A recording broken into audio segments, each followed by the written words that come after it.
Okay, hey guys, welcome to today's current event stream. So, like we've been doing these past few weeks, we're going to talk about COVID-19 and its impact on like the process, in terms of like elections and everything, and other like major world developments that are happening. So, I'm Fatma Raja, I'm Brandon Wu, and so and yeah, Mhm.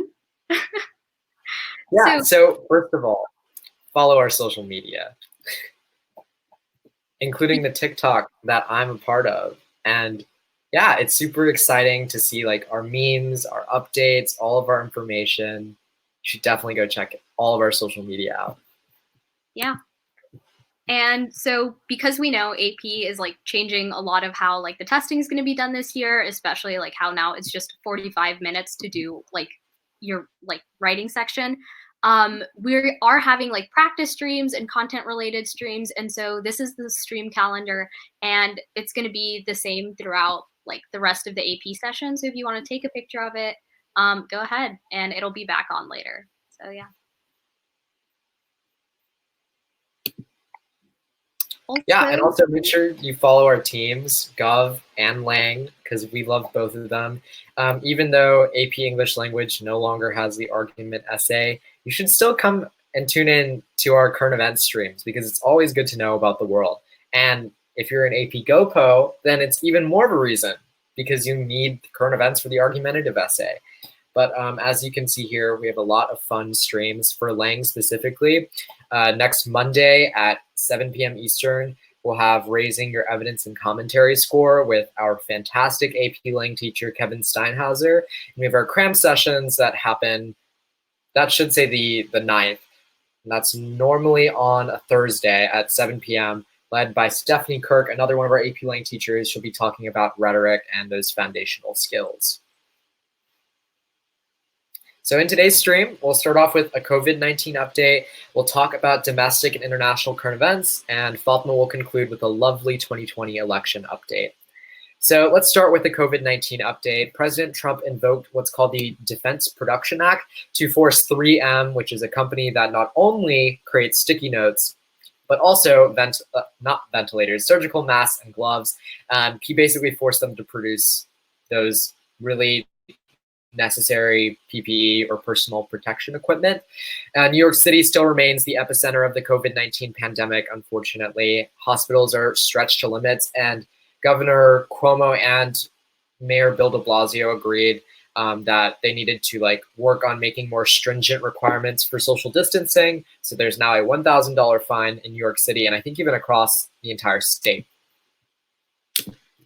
Yeah, so then when we look at what's happening in terms of the political world, so this kind of directly ties into AP GoPro here, Congress is doing a lot to try and tackle on the economic issues that have stemmed from COVID-19. I think a recent report found that unemployment is in double digits. I think it might be around 16% or so. So we're seeing that more people in the last few months have gone into unemployment than the entire 2-year period of the 2009-2010 recession. So this health crisis has really hit the American economy hard. That's why Speaker of the House Nancy Pelosi, who leads the House of Representatives, the Democrats in the House of Representatives, she agreed that they would be creating a fourth stimulus bill. It will be $1 trillion this time, and it gives more funding for food assistance programs. It'll provide more direct payments to American families and more funds for a small business loan program. So Mitch McConnell, the Republican majority leader in the Senate, because the House is ran by Democrats and the Senate is run by Republicans, they've agreed that they need this fourth financial assistance bill, and it's going to be passed probably within the next month or so. And in terms of the CDC and what's been going on, we've seen that, I think, if not yesterday, 2 days ago, the Centers for Disease and Control announced that all Americans older than the age of 2 should wear cloth face coverings when going outside, especially in places like grocery stores and pharmacies. Make sure that they fit snugly, they're secured with ties or ear loops, allow for breathing without restriction, and you can put them in the laundry and machine dry them without damage. And the easiest way is just by using a t-shirt. So Perla asks, What happens if they give too much money, though, like beyond what can be gotten back later? So the solution, unfortunately, I hate to say it, but it's to raise taxes, because the only way that you can basically get more money back or get more revenue back because of the debt that we're creating is by making people pay more into the government. And it's probably going to be like the top like 5–10%. So people who make more than like $200,000, $300,000 who would have to see an increase in taxes, because that's what's traditional with both Democratic and Republican administrations, that we adopt what's called a progressive tax. By the way, that website that I just linked there is a great resource in terms of creating your own DIY cloth face covering. Just make sure you're wearing them because we need to make sure that we're all staying safe during this pandemic. If you can, stay home. Maybe go out to exercise and get fit, because that's also important. But you want to stay safe and you want to prevent. Well, I think the advantage of face masks is that it prevents other people from giving it to you, and it prevents you from giving it to other people. So masks basically help other people, not you. That's kind of the analogy that I've come to understand. And remember that just because you're wearing cloth face coverings or face masks or anything like that doesn't mean that you shouldn't respect social distancing. So like, don't go to a party with 20 people because you're all wearing cloth, like t-shirt, face mask. That's not a good excuse. So Perla asks, where is the money from? Who do we owe the money to? It's a good question. So we borrow money from a lot of different places. If you're in AP macroeconomics, you know that our US Federal Reserve often sells what are called treasury bonds. And that's what happens during times of crisis, especially when we've done things like lower the interest rate. So technically, the government owes the money to some people who have bought money from the government. It's very confusing. But also we've lent, no, China has lent us a lot of money, and so have a bunch of different countries. So we also owe money to them. There are a lot of places that we owe money to, but as of now, I don't like governments aren't really considering the issue of money. And I don't think like the premise of giving too much money is going to happen, given that like right now we're only giving them like $1,200, and many economists have said that we should give like $2,000 a month, which is $24,000 a year. All right, someone else asked, but giving money would sort of stimulate the economy, right? Fatma, what do you think? That's exactly what Congress is trying to do, especially because like unemployment's so high. When total spending decreases, it oftentimes can lead to a recession. So this is like another connection to like macroeconomics. But the aim of like giving people money is not only to make sure that they can like go and like make sure they have like their bills paid and like have food, but also like it indirectly helps the economy, or like directly helps the economy, because people are still like continuing to spend money. So there's like not it's very exciting fall in total spending. But yeah, that's exactly what they're trying to do. So lots of facts and figures here. Yeah, it does increase aggregate demand in a way, and arguably, once you see more consumers who, if they have more money in their pockets, it means that they can go help small businesses, and ultimately, when small businesses see more people, then they can hire. When they see more revenue coming in, they can hire more workers, and it leads to this great cycle of economic stimulus. Exactly. And we did this before in like 2004, I think, or 2006. Even before the Great Recession, we've handed out checks to Americans before. But the issue is, I think I saw some of those checks for some people may not come until August, and the earliest they'll come in is in like 3 weeks. So your families may not get that money for a while.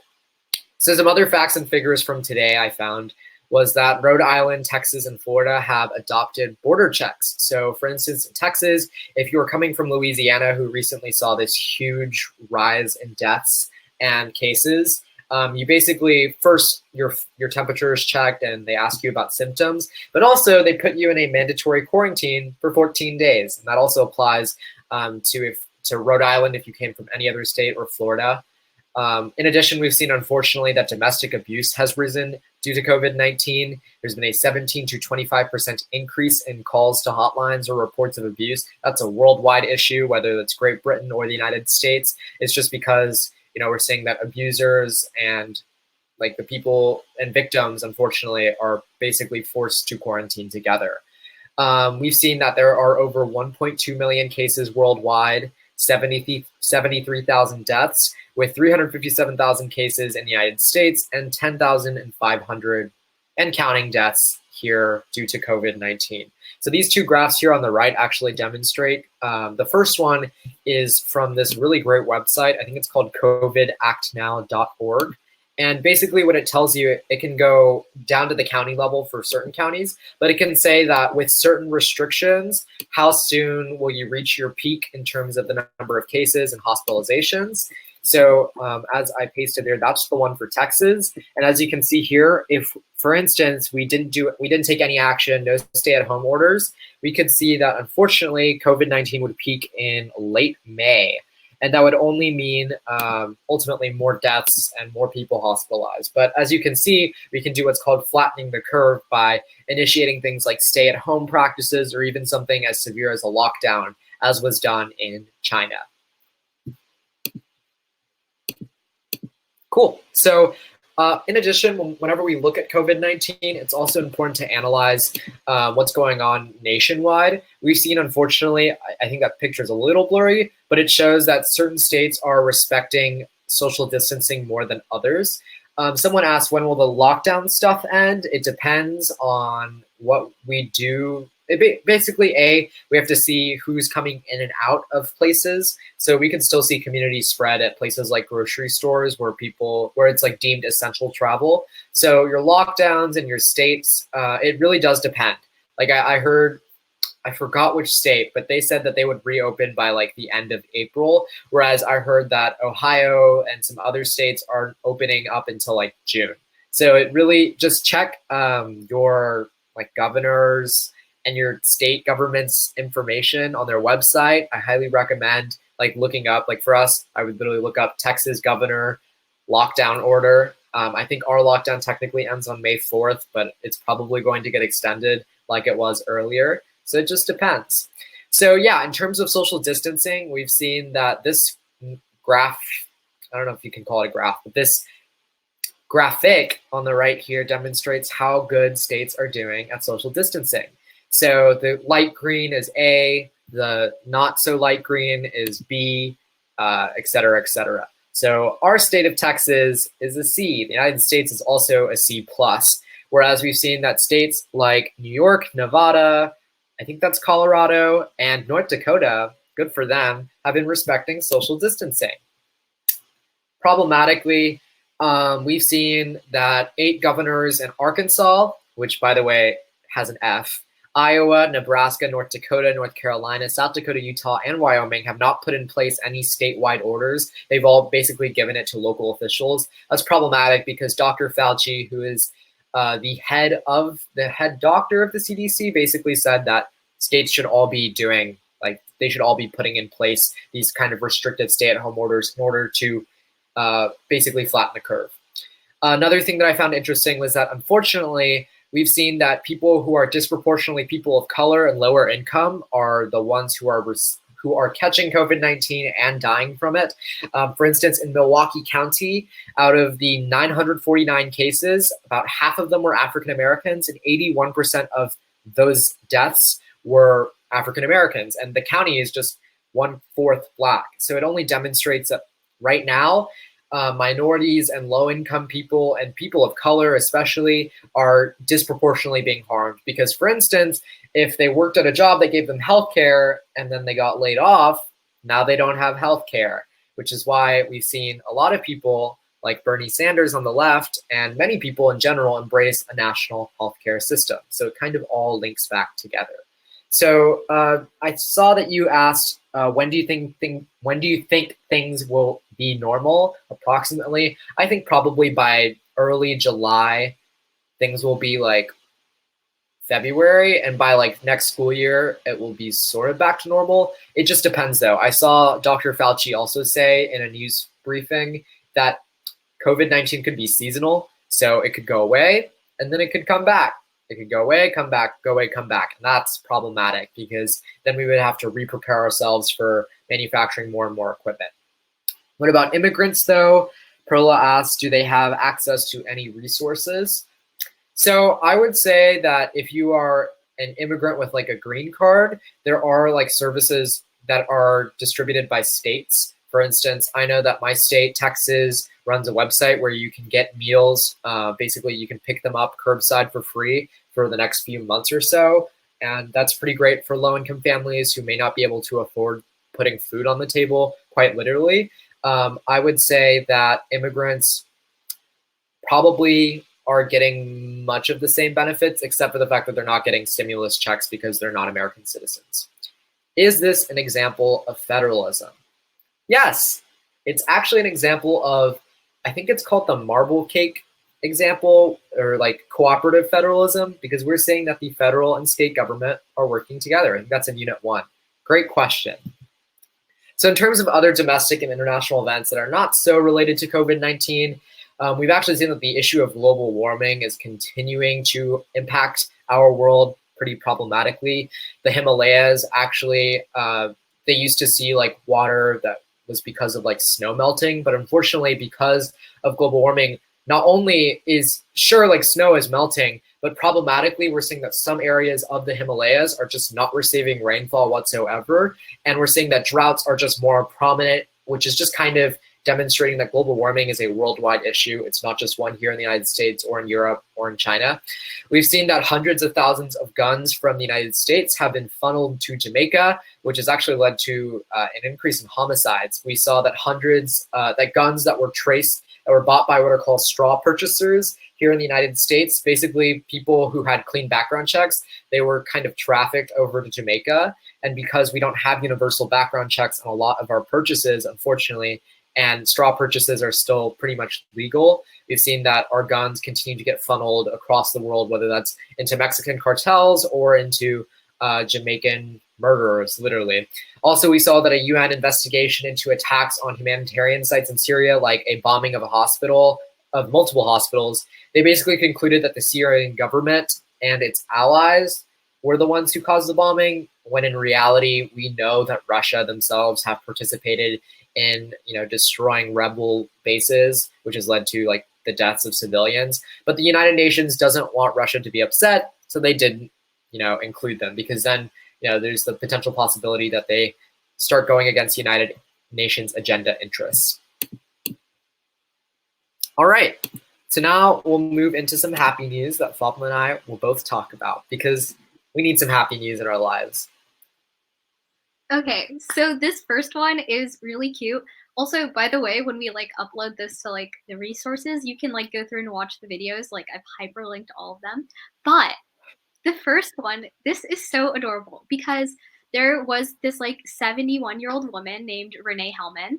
And so she was like, obviously because she's elderly and people like who are older are at a higher risk of like being more like heavily impacted by like COVID-19 and are less likely to like survive it. She was social distancing.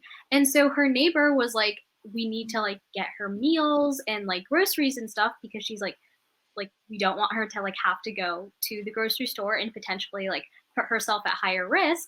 So the neighbor named Karen, she got her dog to deliver their neighbor like meals and groceries. And so that's like one way that like all of these people are like coming together in their communities and like trying to help each other out during like this time of like incredible like confusion. Like people really don't know what's like happening, but like they're still reaching out to like help their neighbors, make sure everyone's doing well.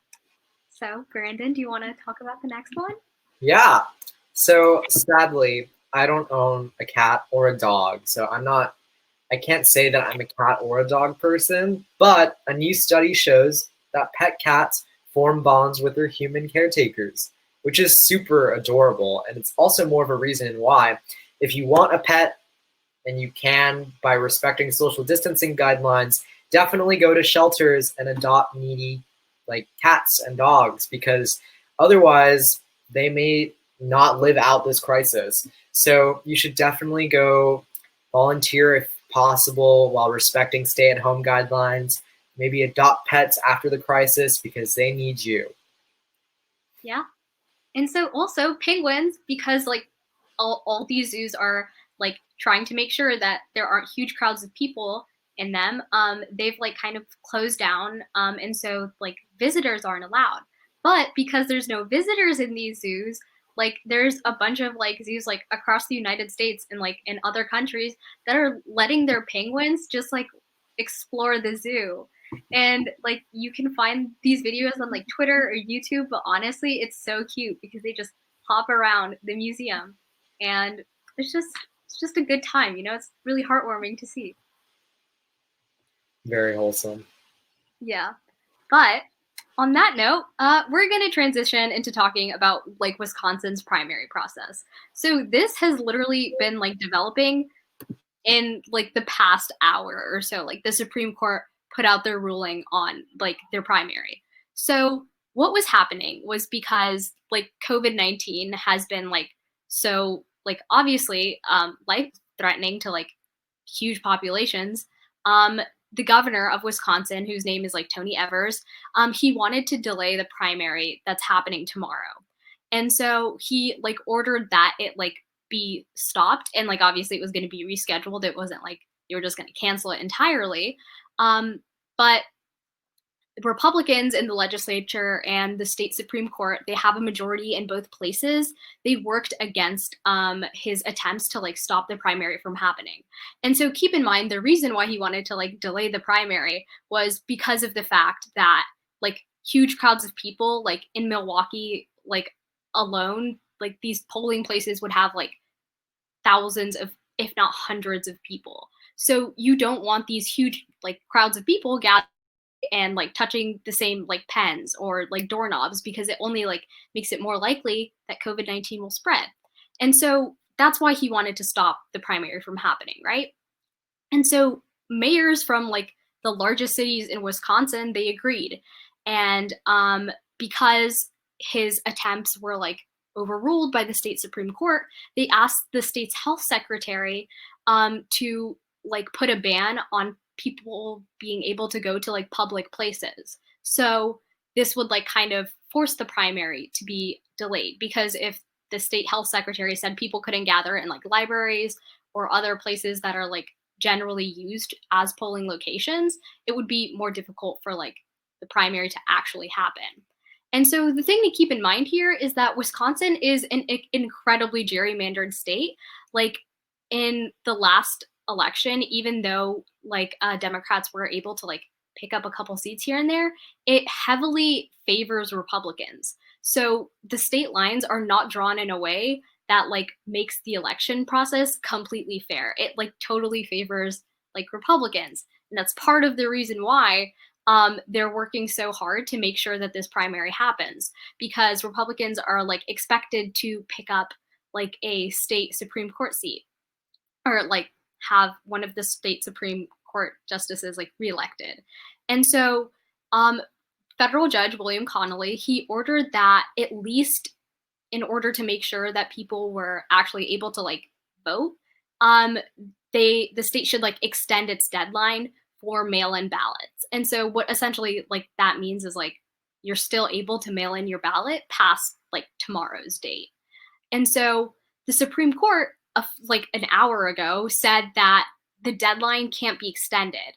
But in their new rules, which is important to remember if like any of you are from Wisconsin, if you did request your absentee ballot and you haven't gotten it yet, you can call your like clerk, your election clerk, and ask them to email it to you.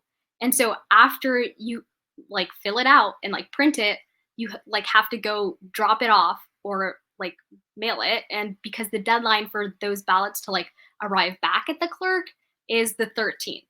So if any of you or your parents can vote and you live in Wisconsin, now you know what to do. So yeah. And like COVID-19 is also obviously like impacting Biden's search for a VP, because he kind of wants to like speed up and unify the Democratic primary. Because when you think about it, like in these past few months before like everything in the news cycle was being dominated by COVID-19, the Democratic primary was like regularly talked about in the news.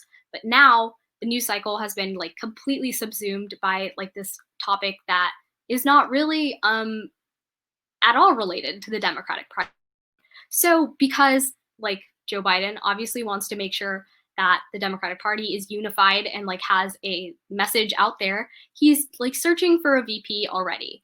And he told donors at this virtual event that he had that he's putting together a committee that will be like weighing candidates for high profile cabinet posts and searching for the person that is going to be the eventual like person he says will be on the ticket with him if he wins the primary, obviously. And so he also said he didn't want to like be presumptive that he was going to win the nomination, even though it does look like he will be like the nominee, like that the Democratic Party nominates in a few months. And so he told Senator Bernie Sanders that he will be doing it because he didn't want to like seem presumptive. So I guess that's nice. But it's important to remember that Senator Sanders is still in the race. He's still like running, and he says that he has a narrow path to the nomination. And so it's kind of like recognition that it's unlikely that he will be the nominee. However, something interesting to remember here is that in a time like this where like there's huge advocacy for making sure that like universal health care is available to everyone, so like people aren't drowning in medical debt in a time of crisis, and that people have like higher wages, especially when they're like have now what are considered essential jobs. A lot of these policies, they were like spearheaded and like brought to national attention because of Senator Sanders when he ran in 2016. So even if he doesn't get the nomination, he still had a huge impact on the Democratic primary. And so on a side note there, former VP Biden said he was going to pick a woman as his vice president. And so Brandon, I'd like y'all's thoughts on this. And so you guys can also drop your thoughts in the chat. Do you think he should choose a woman? And I don't mean that as in like is a woman qualified as to like do the job, or what I like actually mean is, do you think that he's playing into like tokenism when he says he's going to choose a woman as his VP?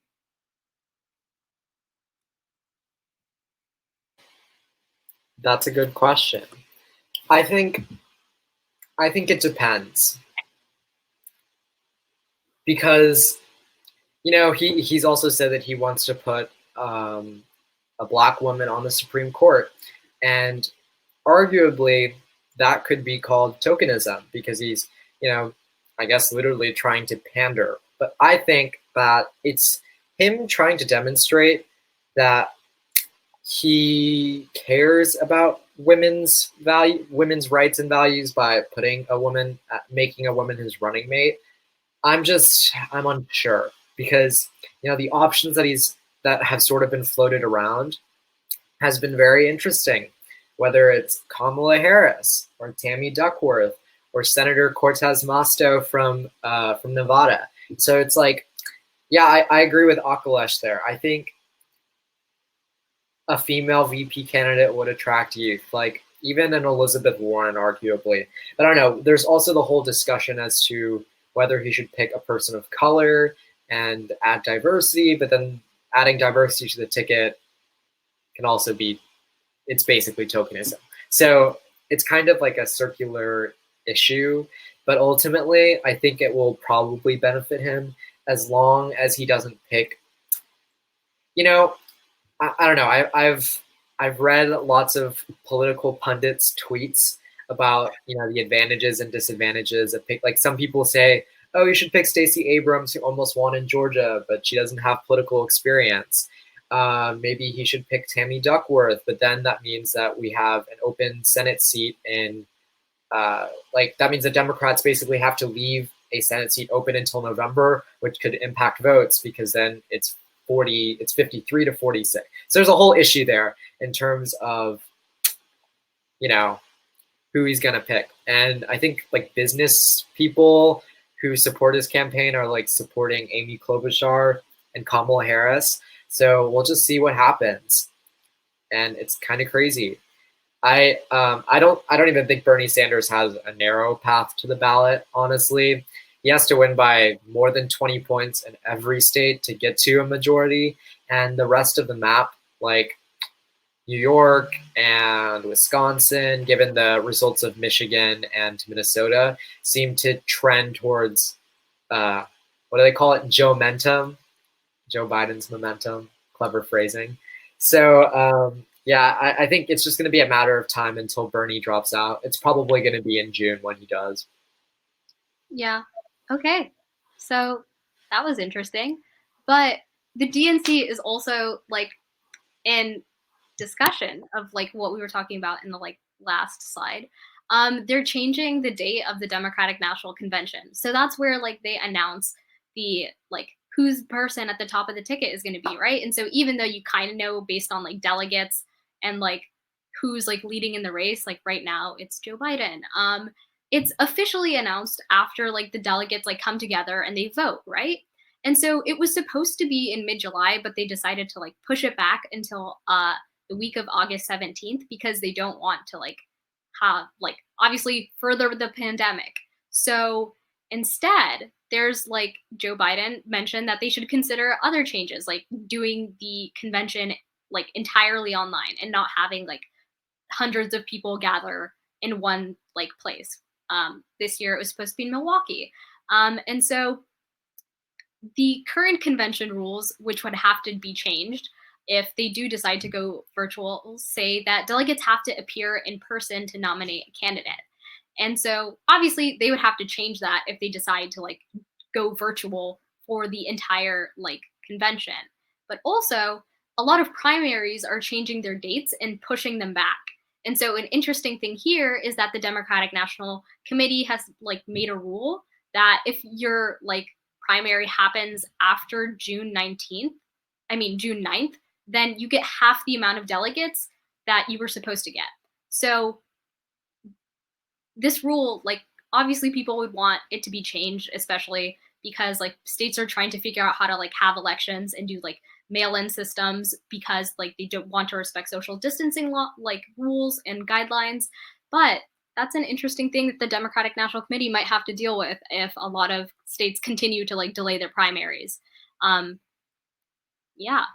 And so like we do every week, or like we do have done in the past few weeks, we're going to talk about a competitive Senate race. So in 2018, Democrats did pretty well in Iowa. So they like flipped 2 House seats, like in the U.S. House of Representatives, and like now those seats that used to be Republican held are held by Democrats. And so there's a senator from Iowa named Joni Ernst, and so she's like considered to be a vulnerable candidate by both Democrats and Republicans in this cycle.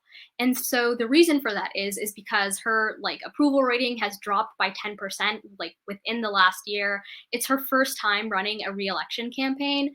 And also like the Cook political crystal ball, or like the Cook election rating, said that it was now a lean Republican race instead of like a strong Republican race. So that like pretty much means like everything is like trending towards this being a more competitive Senate race than it has been in like previous years.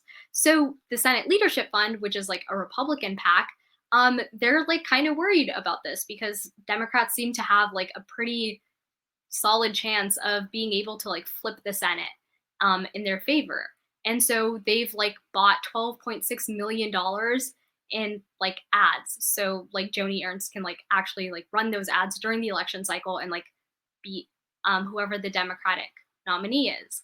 And so right now there's someone who like a lot of Democratic organizations support. Her name is Teresa Greenfield. And so it looks like she probably will be like the Democratic nominee, right? And so a lot of Senate aligned super PACs have been like airing ads in Iowa to help her because like she's the person that everyone thinks is like the most electable against Joni Ernst. And so they want her to obviously flip the seat. And so that's an interesting race that we'll be like keeping an eye on in the like next few months because it'll be interesting to see where it goes. But on that note, if you're not already following Brandon and the rest of Fiveable on TikTok, go ahead and do that because if you want to see like them make memes about world history, that's the place to go. So you can follow everyone It's at Think5able on TikTok, Twitter, Instagram, YouTube, literally everything. It's the same handle. And here is the stream calendar again, in case you want to like figure out what subjects you're going to tune into during this week to get your AP review on. And if you guys don't have any more questions, me and Brandon be on our way. See y'all. Thanks for coming. Have a good night.